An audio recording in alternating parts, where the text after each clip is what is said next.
você não desenvolve crença. Se não desenvolve crença, você não acredita.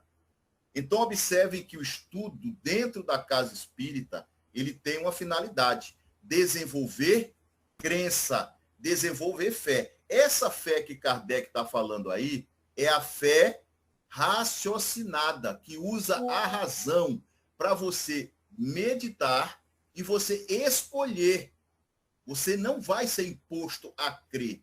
Você vai escolher crer porque você compreendeu e você acreditou naquilo. E essa é a diferença de muitas pessoas dizerem: eu tenho fé ou a minha fé é vacilante. Por quê? Porque não compreendeu, não desenvolveu crença, consequentemente, não pratica. Olha o que aconteceu com esse grupo aí relatado por Humberto de Campos, um grupo heterogêneo, mas é um grupo mediúnico que transita entre os dois mundos. Está no mundo físico e um dia na semana está na reunião mediúnica conversando com os espíritos. Só que os espíritos falam, eles ouvem, mas não compreenderam. Se não compreenderam, não praticam. Se não praticam, acontece isso. Entenderam até aqui? E alguém quer? Então, vamos para frente. Lá continuando o livro, no livro Contos e Contos, nós temos lá embaixo a estratégia utilizada por Elias e Cláudio, os dois mentores espirituais da casa espírita, para resolver o problema que estava aí. Ele diz aí no parágrafo: creio de grande eficácia a visita de alguns sofredores ao núcleo dos nossos amigos encarnados. Poderiam, assim, observar de perto os efeitos escuros da vaidade e da indisciplina. Vaidade e indisciplina. Aí eu pergunto para vocês: o trabalhador espírita tem vaidade e indisciplina? O que é que vocês acham? Ou ele é um trabalhador humilde e disciplinado? Não. Não, Sunaide? Somos muito indisciplinados ainda. Ah, indisciplinados? Em que sentido, Sunaide? Explica para nós. É a prática mesmo, no cotidiano, né? E esse texto mesmo, quando a gente está lendo, né, que ele traz aí esse exemplo, essa vivência, e a gente não toma para a gente, né? Como se a gente não se enxergasse nas comunicações, que muitas vezes aparece ali e a gente não se iguala, não acha que, né, eu sou muito diferente do que o irmão está trazendo, né? Porque isso às vezes ocorre até no final da avaliação, que algumas vezes escapa, não avalia, né? Que acho que não foi, como ele diz aí, ele manda uns recadinhos sutis, né? Isso. Porque a espiritualidade, como ela é muito educada e usa da compaixão, ela não nos né? Chicoteia, né? Isso. Ela isso. Né, ela está ali, apontando, né? Enxerga quem quer. Exatamente. Benita, por favor, pode falar, querida. Eu acho que o Fidel estava à frente, mas eu serei breve. A chaga da humanidade, Raniele, orgulho e vaidade. Eita. Isso toca na ferida de cada um de nós, né? Existem pessoas nas casas espíritas que dizem assim: eu só quero passe com Raniele. Lenita não me serve, porque Raniele é o melhor palestrante, Raniele está na mesa mediúnica, ele que é o doutrinador. E aí onde está o que você falou há pouco, a falta da humildade, querido. Muito bom, Lenita. Fidelis, desculpe, meu amigo, não tinha visto você tinha levantado a mão primeiro. Pode falar, meu amigo. Abre o som, Fidelis. Abre o som. Toca no microfonezinho aí, ó. Ok, tá ouvindo agora? Agora, 100%. Rapaz, eu acho assim, é de pessoa para as pessoas, né? Quando você entra na doutrina espírita, você começa a estudar. O que você deve fazer é uma reforma íntima, né? Para você tentar melhorar seu procedimento de vida, né? Você tentar fazer as coisas boas, fazer o bem, estar ajudando alguém, fazer a caridade, entendeu? E a gente sabe que a gente não somos perfeitos, vamos errar em alguma coisa. Então, o Espiritismo, ele é sempre os trabalhos que vamos fazer, né? Então, eu acho assim, ele tem que, para ele ser também um bom espírita, ou um bom espiritualista, né? Como queira, é você tentar fazer a reforma íntima, tentar seguir os 10 mandamentos, né? Para aí você ser uma pessoa mais digna, uma pessoa mais confiável, né? E ninguém está assim, fora de não cometer um erro, né? Somos humanos e agora não continuar no erro, né? Sabemos que errou, vir corrigir, né? Porque se a gente geralmente prejudicar uma pessoa, a prejudicada é que vai ficar sentida, né? Que vai ficar no prejuízo. Então, a gente sempre tem que estar olhando horários e vigiar, né? Sabendo o que estamos fazendo para não estar prejudicando outras pessoas. Então, eu acho assim que a melhor religião é aquela que você está sempre procurando o bem, fazendo o bem, né? Exato. Sem olhar ok. Aí você vai, em qualquer religião, você vai ser boa pessoa. Agora, se você está na Exatamente. religião e está com aquele orgulho, aquele egoísmo, e não tentar melhorar como gente a cada dia, não adianta você estar em nenhuma religião, nem espiritismo, nem candomblé, nem umbanda, nem catolicismo, entendeu? Nem testemunha de Jeová, porque você não melhorou como gente, você não melhorou como ser humano. A gente está vendo aí, né, agora os Estados Unidos tá atacando o Irã, né? Quer dizer, é, muito tempo você demora para construir uma cidade, né? Um povo melhor, né? E de hora para outra, por causa de riqueza, né? Por causa de orgulho, você ataca uma cidade e mata crianças e idosos. Eu penso assim, Isso né? aí, é isso aí. Boa. Gente, observe uma coisa. Se vocês forem no Livro dos Espíritos, quem está com o Livro dos Espíritos, abra na questão 912 e veja o que é que os Espíritos falam. Quando Kardec pergunta como é que a gente vai vencer o predomínio da natureza corpórea, da natureza animal. E eles respondem, praticando a abnegação. Quantas vezes a gente do centro espírita não tem abnegação? Ou a nós mesmos, conosco mesmo, a gente não tem abnegação, não tem dedicação, não tem comprometimento, não tem foco. Se você não tem foco, você se perde. E se perde tanto que aí no livro vocês vão observar os mentores dizendo o que acontece nas casas espíritas. Ele diz assim, ó, excelente medida que trazer os irmãos sofredores. Não seria razoável recordar obrigações comuns, de modo direto, a cooperadores nossos que estudam o evangelho todos os dias. Caramba, estudam o evangelho todos os dias e eles fazem essas atitudes, ou praticam essas atitudes na casa espírita.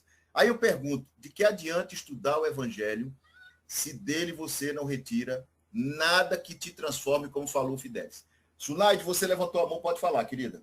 Eu vi. É bem rapidinho. Essa Diga, fala que Lenita trouxe, né, dessas escolhas que alguém ainda faz na casa, que eu quero fulano ou Beltrano, se é um trabalhador da casa, eu entendo assim, ele não compreendeu nada ainda do que ele está fazendo lá, né? Porque ainda que tem um trabalhador, um exemplo, ele é aplicador de passe, ele não condiz, às vezes, com determinadas atitudes, eu entendo assim, isso é com ele e a espiritualidade, não é? Eu vou tomar o passe confiante que aquilo ali está acontecendo, vai ser proveitoso, porque eu vou estar conectada com a espiritualidade, né? E aquilo que eu estou almejando, né? As vibrações, as peças que dali tudo. Então, acho que quando a pessoa é da casa e faz essas escolhas, ele não está entendendo o que ele está fazendo lá. Beleza. Tem muitos, viu, amiga? Tem muitos, pode ter certeza. É verdade. Falo isso por experiência própria, viu? Verdade. Gente, se nós observarmos, já eu passo para você, Agenor. Se nós observarmos aí na continuidade do nosso estudo, nós vamos ver aí no livro que está escrito assim, acompanhe no livro, inspirado diretamente por Elias, o benfeitor espiritual que se esforçava intensamente por gravar a lição da hora, que era o dialogador, tá certo? O doutrinador chamado Silvério Matoso, prosseguia enérgico. Adianta nós usarmos de energia diante de irmãos ainda na ignorância para fazermos que eles compreendam o que é a moral? Agenor, pode falar. Abre e responde para nós. Aproveita e já responde, Agenor. Antes de você falar, diga aí, adianta eu usar de energia numa reunião mediúnica para tentar convencer os espíritos? Aniele, eu ia falar a respeito, estou falando a respeito do assunto vaidade. Eita. Né? Então, isso que é trazido como vaidade, né? Que a gente pode dizer assim, o Chico Xavier era um homem vaidoso. Né? Vaidoso de quê? Da aparência. Não era vaidoso no sentido de que tinha mais conhecimento do que os outros. Então, a vaidade, como diz o próprio Eclesiastes, tudo é vaidade. Vaidade de vaidade. Então, tudo é vaidade. Porque ainda, na concepção e na forma de progresso que nós estamos, ainda carregamos essa problemática de vaidade, porque ela ainda está fazendo parte do ser humano. Né? Você vê que o próprio doutrinador Silvério, tão vaidoso, que não prestou atenção que as entidades que são trazidas é o reflexo do que somos. Mas veja só, a gente não presta atenção no reflexo. A aparência, o que eles estão trazendo, eles trouxeram para não chamar atenção, diga assim, observem o que é a vaidade, que no mundo espiritual ela vai estar descoberta. Aqui agora não. Então, esse esforço que a gente não está fazendo na nossa vida, o ser humano de um modo geral, por quê? Porque a vida humana, principalmente agora com a tecnologia, ela nos enche de prazeres. Né? Então, a gente passa, muitas vezes, com essa vida vazia. E aí não presta atenção, não corre atrás, ou melhor, a gente fica correndo atrás de vento, de aparência, correndo atrás de sem sentido na vida, e não explora o que nós temos dentro, qual é o ensinamento que se está se trazendo na Casa Espírita. O que é que a Casa Espírita está trazendo? Qual é a ordem providencial da Casa Espírita? Gente, olha, eu cito muito e gosto muito de citar Voltei, de Jacó. Né? Aquele livro Voltei. Então, ele vê o seguinte, as trevas que ele se envolveu de ter feito tanta caridade, mas não adiantou nada porque ele não iluminou-se espiritualmente. Então, não se preocupou com ele. Então, a doutrina espírita, ela tem essa visão para que a gente recorra à chave fundamental desse tema vaidade, que está até no Eclesiastes, é justamente que a gente tem que tirar essa fumaça, essa neblina que ainda nos encobre, para que a gente possa perceber que nós estamos aqui no físico, mas somos espírito. A doutrina está dizendo, não, gente, você é espírito, você está no corpo. E aí, quando chegar lá, no ranger de dente, o choro, vai acontecer. Que somos aqui, né? Então, a perspectiva dessa análise é justamente trazer para a gente, e o que eles fizeram, os dois mentores da casa, fizeram foi isso. Qual é o resultado? A falta de estudo, a falta de humildade. A gente vê como o próprio Matoso, quer dizer, o Silvério, aliás, Matoso, ele vai daqui, em vez de ele olhar que os desventurados estão trazendo, ele diz que essa organização trevosa está trazendo problema para ele, que o problema não é os trevosos, o problema já é ele em si. Então, a maioria dos nossos problemas está em nós, não está nos outros. Então, a gente gosta de ser um desgraçado pelos outros, mas não sabendo que nós é que somos os amaldiçoados por nós mesmos. Então, essa é a minha perspectiva de visão. Boa. Isso prova, gente, pelo que está aqui no nosso livro, que nós estamos comentando, que não é a energia, não é a imposição do nosso ponto de vista que vai gerar o convencimento no outro. O que vai gerar o convencimento no outro é a nossa autoridade moral, que era o que Jesus tinha, diante de todos aqueles equivocados que chegavam até ele, muitas vezes em situação de doença, e ele perguntava sempre para aqueles doentes: o que queres que eu te faça? Ele não dizia eu te curei, ele dizia o que queres que eu te faça. E depois que a cura, se fosse meritório receber, ele dizia: ide e não pequeis mais. Então vejam que vejam que aí o doutrinador, o Silvério, ele tenta usar de energia, mas ele não compreende o que os espíritos estão falando, como a Agenor nos trouxe. E aí nós vamos para outra parte. O que acontece com a médium, a Segismunda Fernandes? O que acontece quando termina a reunião mediúnica? Quando os mentores aguardam que todos os participantes da reunião mediúnica e os assistentes, porque tinha uma assembleia de ouvintes na reunião mediúnica, o que eles aguardam como resultado, como lição da reunião? Que aqueles espíritos, ou que aqueles encarnados tivessem entendido a mensagem dos espíritos sofredores. Mas olha o que cada um vai comentando. E o principal, olha o que a médium Segismunda Fernandes fala. O que ela diz aí? Nós devemos suportar semelhantes espíritos como se fôssemos caixas de pancada? Olha só, a médium está reclamando de ter recebido 2 espíritos sofredores. E depois o doutrinador, como falou a Agenor, vai dizer o quê? Aqueles espíritos são os que estão me acompanhando em casa. São eles que estão causando os problemas na minha casa. Olha, não entenderam nada, porque estavam cristalizados em cima do orgulho e do egoísmo, da vaidade, como nós estamos comentando. Vejam como isso é prejudicial. Às vezes a casa espírita tem objetivos e tem visões nobres, mas os seus integrantes não conseguem alcançar aquela visão, aquela perspectiva, aquele objetivo nobre a que a casa está destinada desde que foi criada. Olhem que coisa interessante está aí, quando o Agenor pergunta o que é que supera, que demonstra, que dá respaldo, que serve de exemplo para todos aqueles que trabalham na ignorância. É a parte moral. Aí eu pergunto para vocês, o que é a moral segundo o Espiritismo, hein? Alguém pode me responder? Alguém pode me falar o que é a moral segundo a doutrina espírita? Não é a regra do bem proceder.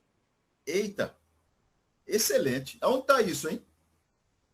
Livro dos Espíritos. É? Só não sei qual é a questão, mas eu lembro que tem. Muito bom. Excelente. Está no Livro dos Espíritos, tem certeza? Está no Livro dos Espíritos?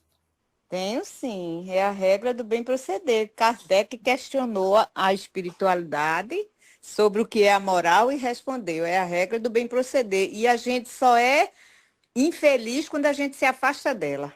Eita, muito bom, Tereza. Excelente. Está na questão 629 do Livro dos Espíritos, gente.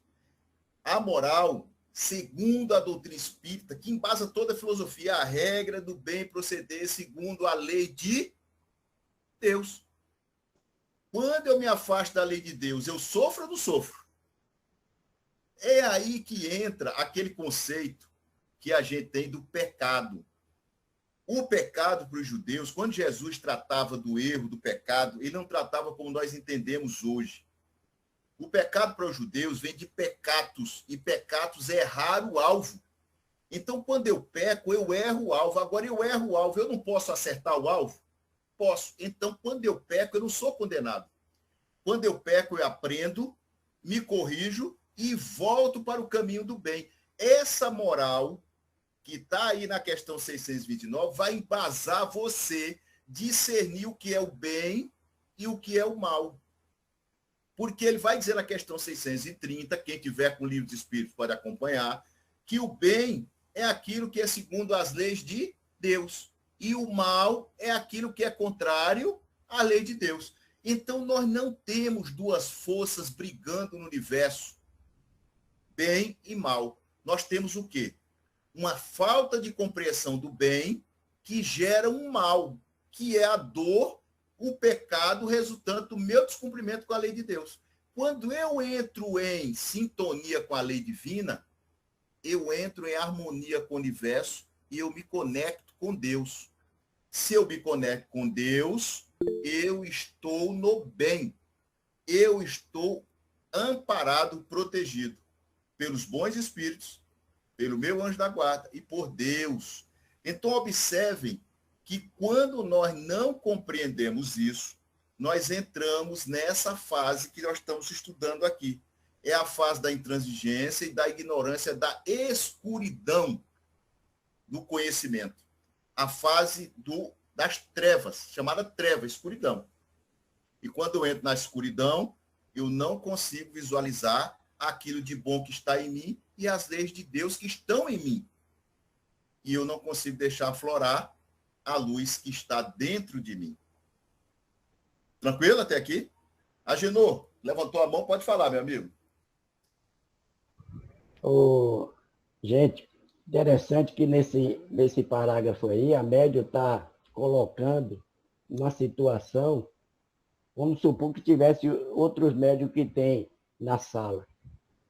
Semelhantes espíritos como se fôssemos caixas de pancada. Kardec diz no livro dos médiuns, né?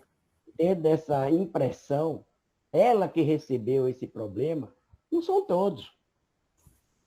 A coisa não é como ela coloca, dá a impressão, se tiver outro médico, não, isso aqui, todos nós somos caixa de pancada.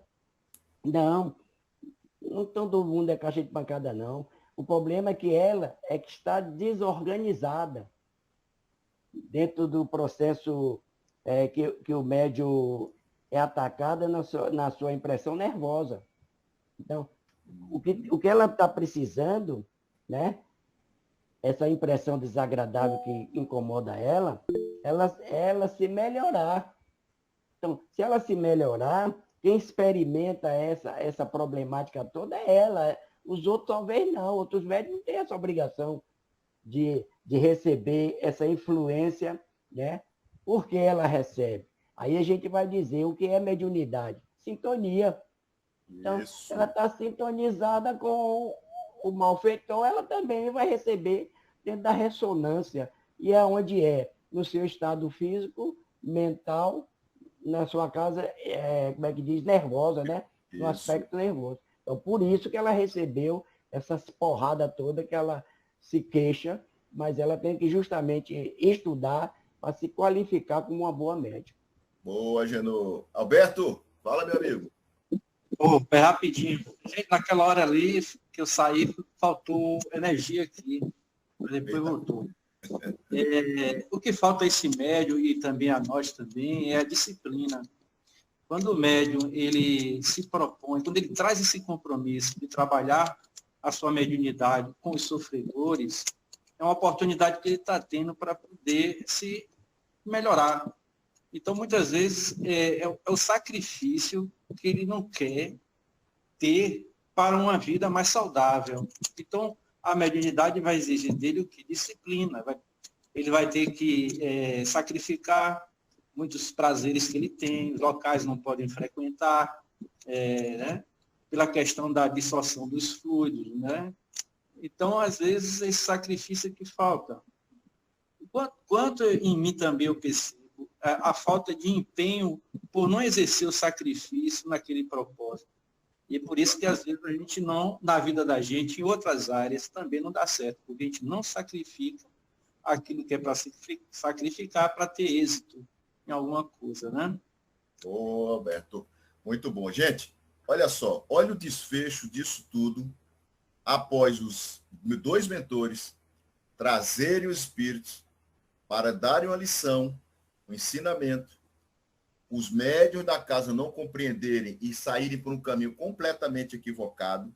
E olha o que vai acontecer lá nos 2 últimos parágrafos aí do livro. Acompanhe quem estiver com o livro. Ó, os companheiros encarnados mantinham-se prontos para comentários cintilantes e vivos. Qualificavam os comunicantes, queixavam-se dos sacrifícios a quem eram obrigados por semelhantes visitas, reclamavam-lhes a ficha individual, situavam-nos entre verdugos da vida privada. Todavia, não houve um só que entendesse a lição legítima da noite, nela reconhecendo a advertência do alto para reajustamento do roteiro, enquanto era tempo.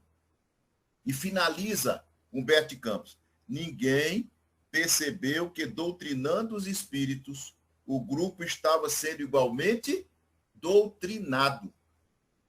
Então, percebam que o ensinamento, primeiro, era para o grupo. Aliás, primeiro era para o médium.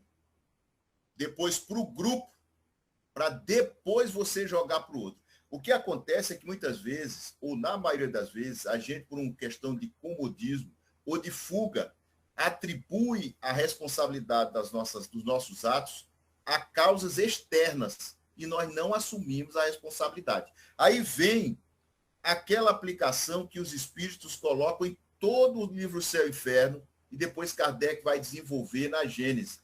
É o uso do livre-arbítrio e da responsabilidade na prática do bem. O livre-arbítrio é escolha, liberdade de eu escolher o caminho A ou o caminho B. Quando eu escolho, seja o A ou seja o B, sempre gera consequências. E essas consequências, muitas vezes, quando não são boas, nós precisamos reconhecer que não são boas e corrigir-nos, alinharmos o caminho do bem. O que acontece?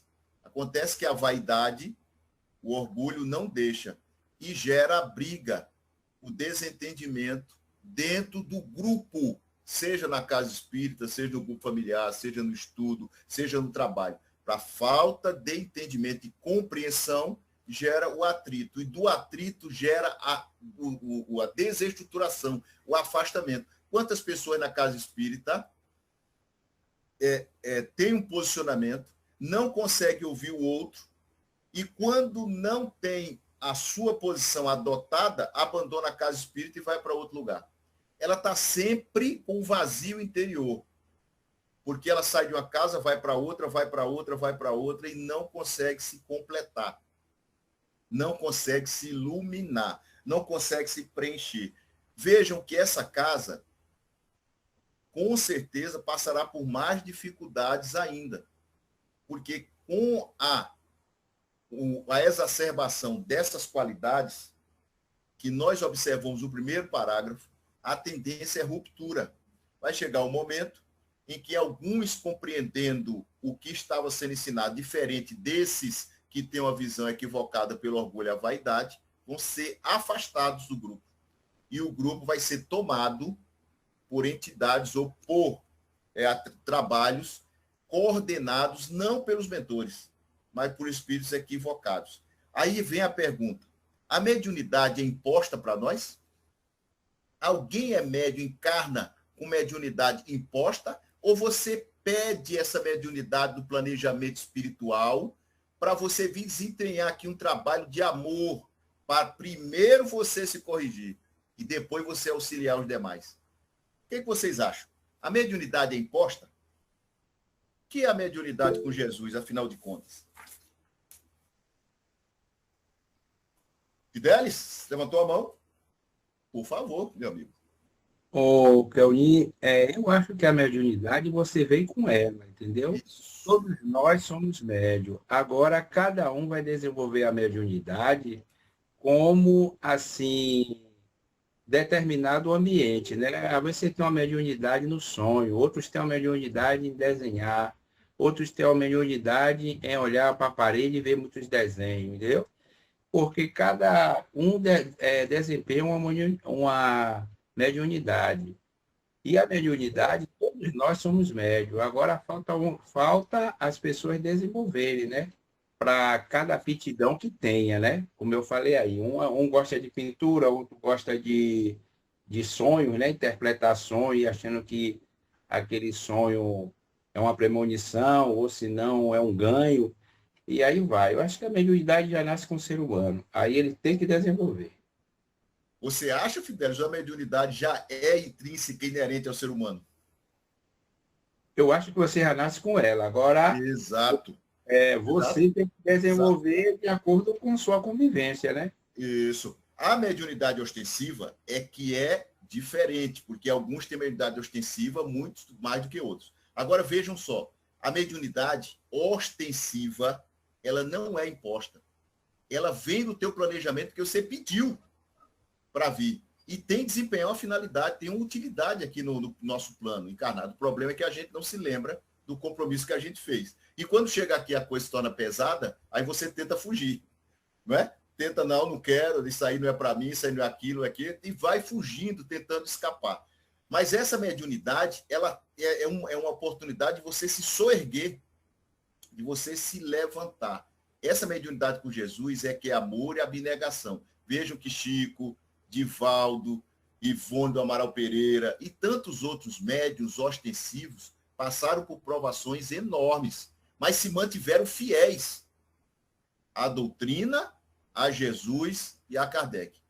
Vejam, Chico veio de tudo. Chico foi traído, foi espoliado. Divaldo teve um perseguidor, Máscara, durante anos, perseguido, e só conseguiu convencer esse perseguidor, esse obsessor, quando a mãe do obsessor encarna e chega nas mãos dele através de uma criança abandonada.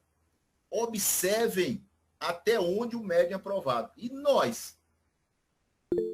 Será que nós estamos preparados para fazer jus à mediunidade que nós recebemos quando temos a mediunidade ostensiva?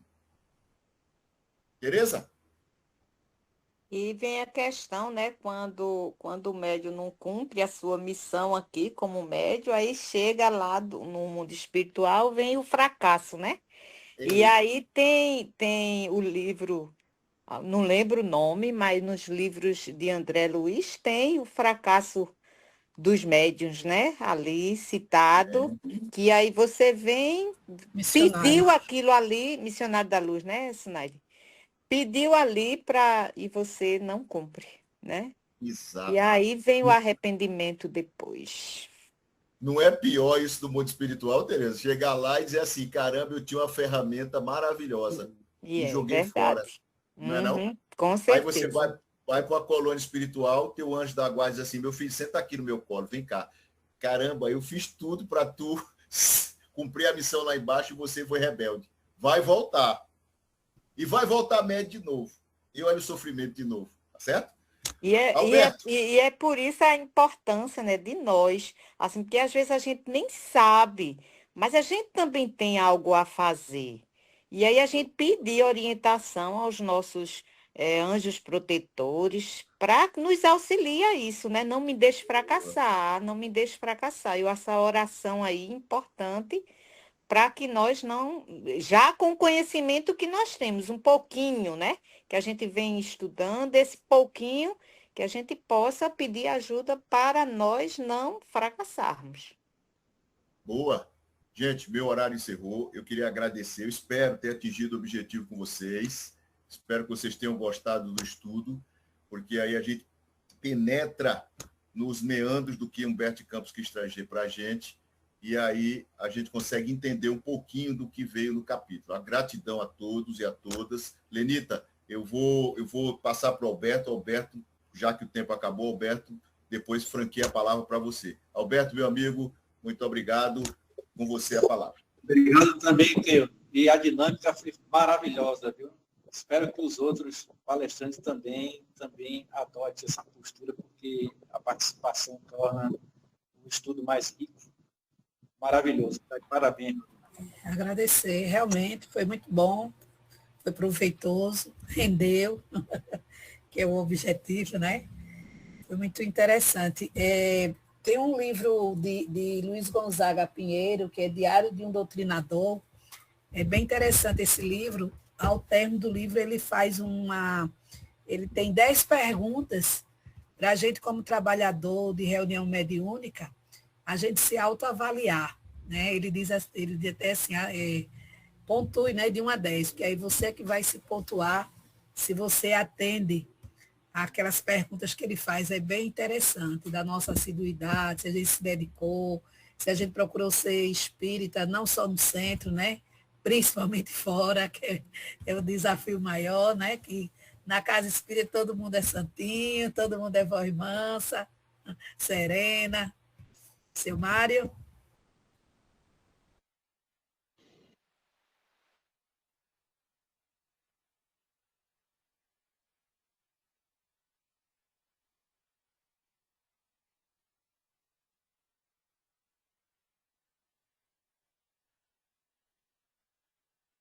Seu Mário, seu microfone está fechado, se o senhor estiver tentando abrir, tentando falar. Seu Nádia, eu acho que ele saiu da sala. Dá uma olhadinha. De fato, ele não está. Ele saiu da sala. Isso. Ô, Tereza, como ele tinha lhe convidado antes para fazer a prece inicial e você não estava ainda, eu convido a fazer a fala aí da prece, por favor. Faço sim. Vamos lá elevar nossos pensamentos ao alto, agradecer a oportunidade que nós tivemos de aprendizado, pedir discernimento, compreensão, sabedoria, pedir que os nossos anjos protetores possam nos auxiliar em nossa transformação moral. E na certeza de que é através dela que nós nos aproximaremos cada vez mais do caminho de Jesus, porque ele disse, eu sou o caminho, a verdade e a vida. Ninguém vem ao Pai senão por mim.